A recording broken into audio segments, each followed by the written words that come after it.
Hi, I'm Tom Birkeland, author of An Introduction to the Policy Process and professor of public policy at North Carolina State University. I hope you enjoy the book, and I hope you find these videos useful. Chapter 5 is about unofficial actors in the policy process. Unofficial actors are those actors that participate in policy making, but that don't have an official or legally defined role in the process.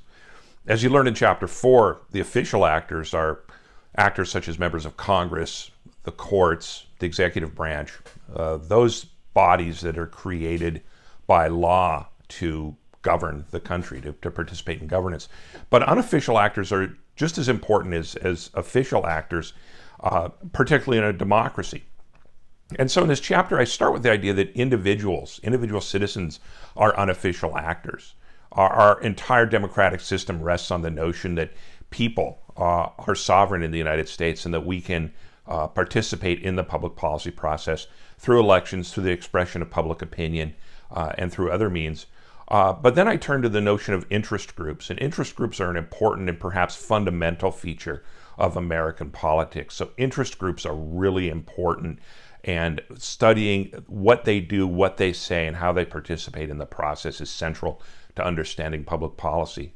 I also consider political parties as unofficial actors.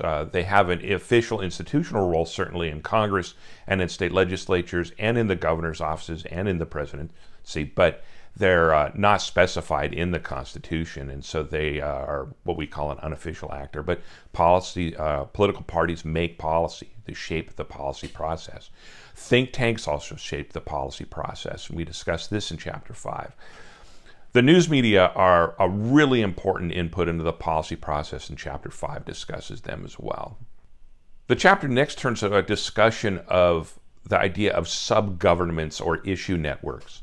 Many of you may have heard of the concept of the iron triangle in government or politics of interest group organization, and we don't really use that term anymore, but we do use terms like issue network or sub-government because almost every policy issue is organized around a sub-government which includes key members of the executive branch, the legislative branch, journalists, experts, interest groups, and others who participate as part of a policy community within a policy domain.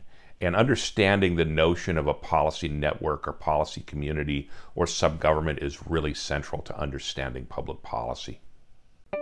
Thanks for watching this video. As always, I really enjoy hearing from students and teachers about the book and about public policy. Feel free to reach out to me at tom@tombirkeland.com or visit my website, tombirkeland.com. Thanks again for watching.